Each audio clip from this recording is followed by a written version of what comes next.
Todas las empresas, por pequeñas que sean, deben estar preparadas para una eventual crisis. Sin embargo, al ser esta una situación inesperada y que se sale de la normalidad, muchas veces coge fuera de base a muchas compañías.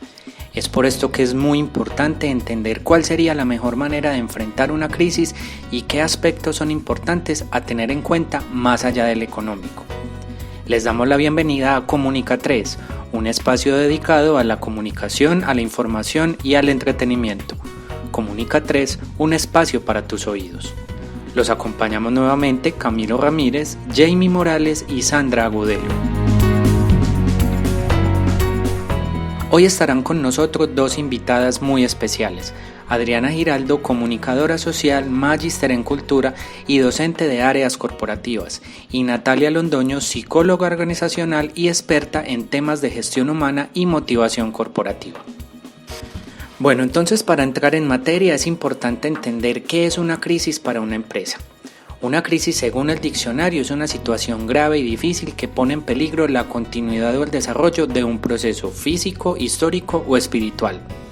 Esto, traduciéndolo al mundo corporativo, puede generar problemas graves de reputación o inclusive un pronto exterminio de la compañía si no hay un buen manejo. Hay crisis externas que son las más difíciles de prevenir y están ligadas a sucesos como desastres naturales, rumores, la inconformidad de un cliente, una caída en las acciones o, para no ir muy lejos, una pandemia mundial que obligue a la compañía a suspender sus actividades por un largo periodo de tiempo. Por otro lado, las crisis internas son aquellas que se desarrollan dentro de la organización y en muchas ocasiones están relacionadas con problemas de comunicación que se pueden generar a partir de rumores e inconformidades que atraviesan los miembros de la organización. Bueno, entonces ustedes se preguntarán, ¿cuál es la mejor manera que una organización puede encontrar para manejar una crisis? Para esto invitamos a Adriana Giraldo, experta en el tema, quien nos ampliará un poco sobre este concepto y cómo poder enfrentar este tipo de crisis.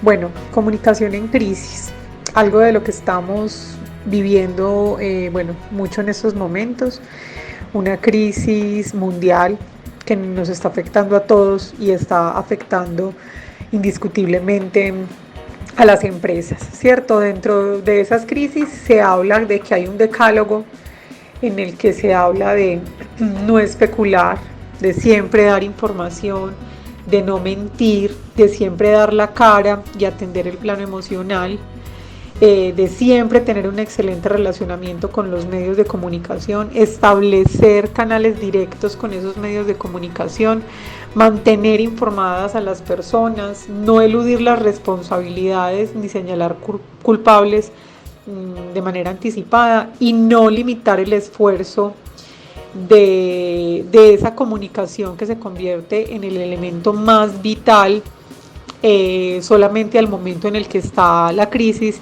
sino después de la crisis, incluso para ayudar a construir esa imagen que se vio afectada.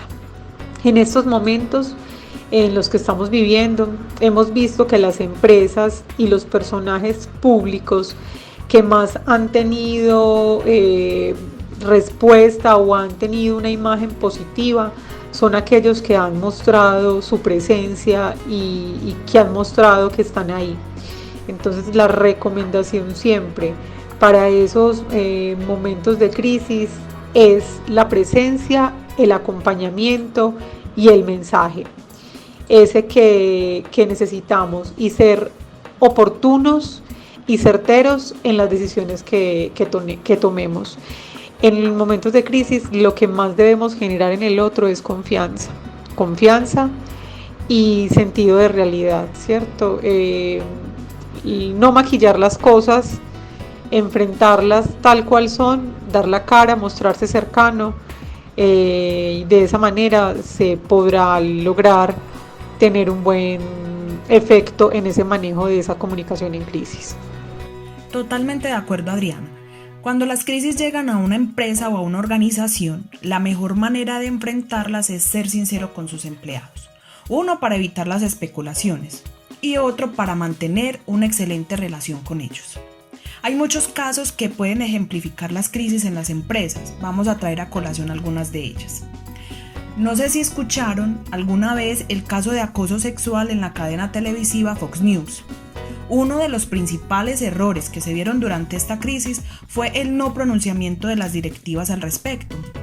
Hubo lo que llamamos chismes de corrillo, y esto afectó totalmente el relacionamiento público de la compañía, pues nunca hubo una comunicación veraz al interior de la empresa, y tampoco se asumieron responsabilidades al público en general. Otro caso, ocurrido acá en Colombia, es el de Ponimalt. Eso fue en el año 2015 aproximadamente. A través de las redes sociales, varias personas recibieron y reenviaron un audio en donde se aseguraba que un operario de Bavaria había muerto al interior de un tanque de almacenamiento, lo que provocó, según ese mensaje, que varios lotes de la bebida estuviesen en mal estado. Al mismo tiempo, por Facebook y por Twitter, circuló la supuesta fotografía del cadáver y del rescate. Pero realmente la fotografía correspondía a una ciudadana china que había muerto en un tanque de agua en un hotel, pero en Los Ángeles, California. Lo positivo de esta situación es que el gerente de Bavaria, de la planta que está ubicada en la ciudad de Bogotá, desmintió el audio y mediante un recorrido visual mostró al público cómo era el proceso de la fabricación de la bebida de Campeones, resaltando que el proceso era totalmente automático. Estos dos ejemplos que traemos es la forma de comparar cómo las empresas deben actuar ante una situación de crisis, en donde es mejor siempre poner la cara a la situación y aceptar los errores, pero también mostrar las posibles soluciones. Ante una crisis, la mejor manera que tiene una empresa para salir adelante es el apoyo de todos sus empleados. Es decir, si previamente a estos no se les ha brindado una motivación, el día que llegue la crisis los trabajadores tampoco estarán emocionalmente preparados, sumándole la falta de motivación que a su vez incrementa la falta de pertenencia por la empresa. Tal como se mencionaba hace un momento, todas las empresas deben estar preparadas para una eventual crisis y los mejores aliados para superarlas son los empleados. Hoy en día hablar de salario emocional es un concepto que se ha vuelto muy de moda entre empresarios, multinacionales y jefes. El salario emocional es un concepto asociado a la retribución de un empleado en la que se incluyen cuestiones de carácter no económico, cuyo fin es satisfacer las necesidades personales, familiares y profesionales del trabajador, mejorando la calidad de vida de este y fomentando la conciliación laboral. Este tipo de retribución puede actuar como factor motivador de los empleados y así mejorar la opinión que los trabajadores tienen de la empresa. Por lo tanto, no se trata de recibir una mayor cantidad de dinero, sino de recibir prestaciones que el trabajador entienda como beneficios más valiosos que un aumento de sueldo. Esa retribución puede dar de diferentes maneras, digamos que son definidas por el mismo empleador. Algunas de ellas son mediodía libre el día del cumpleaños, 2 veces al año alargar su hora del almuerzo, media hora o 1 hora para hacer diligencias médicas 2 veces por mes. Ya digamos que esto lo define cada empleador. La motivación se convierte en la clave para que las empresas tengan de aliados a sus empleados. Nuestra segunda invitada, Natalia Londoño Trujillo, nos explica la importancia de la motivación de los jefes a sus empleados y nos amplía un poco más el concepto de salario emocional. Hablar del tema de motivación finalmente es hablar de un tema completamente vigente, completamente actual, y digamos que un tema que se ha venido manejando en el mundo organizacional desde siempre, seguramente muy adaptado a los contextos laborales que se han venido manejando, porque el contexto laboral es un contexto que ha ido cambiando y ha ido evolucionando. La motivación, sin lugar a dudas, es el principal capital del que una empresa se puede valer, o la principal herramienta, factor del que una empresa se puede valer para perdurar en el tiempo. Porque a través de esa motivación se fortalece el clima laboral, se gestionan las personas, se fortalecen las personas y finalmente son las personas pues las que capitalizan y hacen un negocio próspero o una empresa o una organización próspera.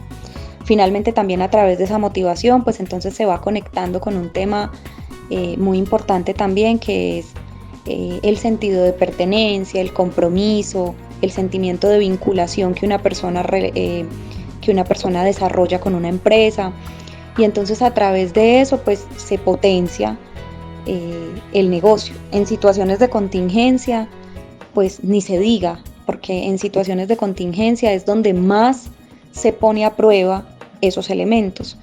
Entonces es donde más se necesita el compromiso, el sentido de pertenencia, el amor de las personas por sus trabajos. Y el tema de salario emocional o la propuesta de valor para el colaborador, pues finalmente es como lo que engrana y lo que apalanca principalmente el tema de motivación y de bienestar laboral. Entonces son propuestas que lo que generan es eso, valor, es decir, darle un plus al empleado, generarle bienestar, generarle armonía, equilibrio, con temas que vayan más allá del plano salarial o del plano económico. Digamos que más que llamarse salario emocional, también se ha venido conociendo como propuesta de valor para el empleado. Entonces es: yo te doy todo de mí, pero entonces tú también me das, en otros escenarios diferentes a lo económico y a la remuneración económica, me das otro tipo de beneficios y de ventajas para favorecer mi motivación, mi equilibrio, mi bienestar y pues en últimas el clima de una organización.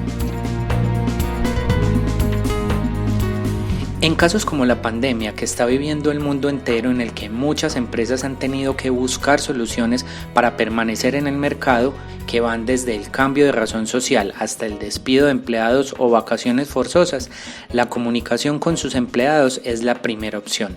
Ser sinceros con ellos, contarles cómo van las cosas y cómo se verán a futuro es primordial en tiempos de crisis.